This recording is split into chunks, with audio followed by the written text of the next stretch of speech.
আজি আমি এজন ফাৰ্মাৰৰ ওচৰত আহিলো। তেখেতে বিশেষকৈ 4-5 বিঘা খেতি কৰে, কিন্তু যিখিনি তেওঁলোকে প্ৰডাকশ্যন পাব লাগিছিলে, যেনেকুৱা ধৰণৰ খেতি হ'ব লাগিছিলে, হোৱা নাই। বৰ্তমান কৃষক লছত আছে। সেইটো কাৰণে আমি আহিছোঁ, যাতে কৃষকজনক কেনেকৈ আগুৱাই লৈ যাব পাৰোঁ, কেনেকৈ কৃষকজন লাভৱান হ'ব পাৰে, তাৰ কাৰণে আমি আগুৱাই আহিছোঁ। চাওঁ আমি কিমানখিনি আগবঢ়াব পাৰোঁ শিৱাশক্তি কোম্পানীৰ ফালৰ পৰা। শিৱাশক্তি কোম্পানীয়ে বিভিন্ন ধৰণৰ উপযোগীমূলক ব্যৱস্থা কৰিছে, সাৰৰ পৰা লৈ পেলাই, ছাৰ্ভিচৰ পৰা লৈ পেলাই। তো সেইখিনি লৈ পেলাই আমি কাম কৰি আছোঁ, ৰাইজৰ মাজত আহিছোঁ। ৰাইজেও আগুৱাই আহক, যাতে আমিও আগুৱাই পেলাই তেওঁলোকক সহায় সহযোগিতা কৰিব পাৰোঁ। ঠিক আছে, ধন্যবাদ। বিন খেতি এইখিনি আপোনালোকৰে? টোটেল কিমান আছে আপোনালোকৰ বিন? আমাৰতো বিন নাই, সেইটো আমাৰ সৰু ভাই আছে। আচ্ছা, আপোনালোকৰ এইকণ? আমাৰ এইকণ।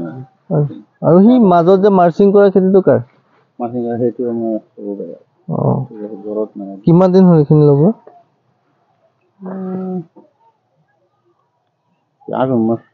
কাতি মাছ লগাইছে নেকি? কাতি মাছ সেইটো লগাইছে। কাতি মাহ 3 মাহ হৈ গ'ল। 3 মাহ কাতি মাছ লগাইছে।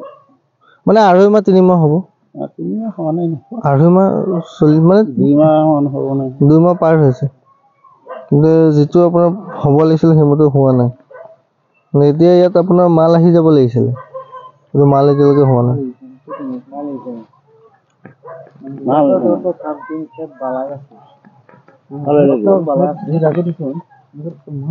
মাল কম, গছবিলাকহে বাঢ়িছে, প্ৰডাকশ্যন নাই। বুজিছা, কথা হ'ল কি, এজোপা গছক 16 প্ৰকাৰৰ খাদ্য লাগে। যিখিনি ধৰক আপুনি মেজৰ খাদ্য দি আছে, ছুপাৰ ইউৰিয়া, DAP বা পটাছ, সেইখিনিতো আপুনি ওপৰত দি আছে, কিন্তু বাকী গছক যিবিলাক খাদ্য লাগে সেই মাটিৰ পৰা লৈ আছে। আজি কিমান বছৰ ধৰি খেতি কৰি আছে, লাহে লাহে সেইবিলাক খাদ্য নাইকিয়া হৈ গৈ আছে মাটিৰ পৰা।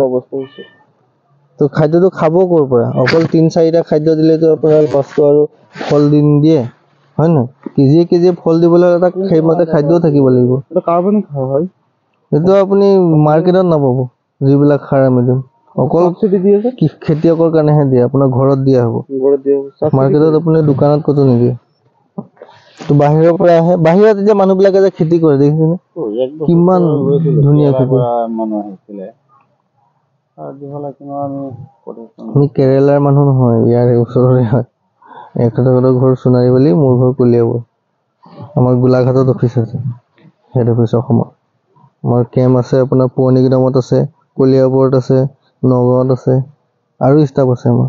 ফিল্ডত এনেকৈ কাম চলি আছে আৰু। মানে আমাৰ কথা হ'ল কি, খেতিয়কক আমি ছাকচেছ কৰোঁ।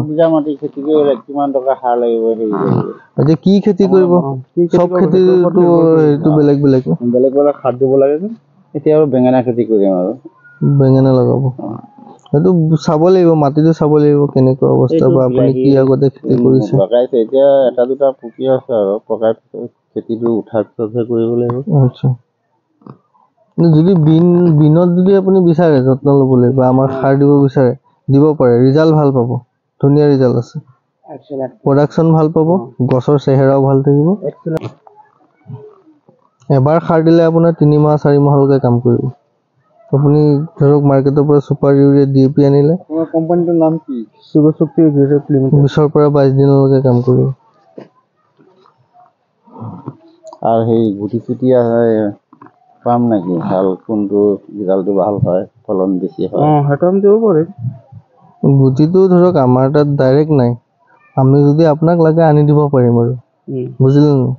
প্ৰডাকশ্যন এইখিনি আমি ধৰক আপোনাক সহায় কৰিব পাৰিম। আমি অকল খেতিৰ কামহে কৰোঁ। আমাৰ ইয়াত কামলত দিম, বিলাহী আপোনাৰ যেনেকে কৰিলে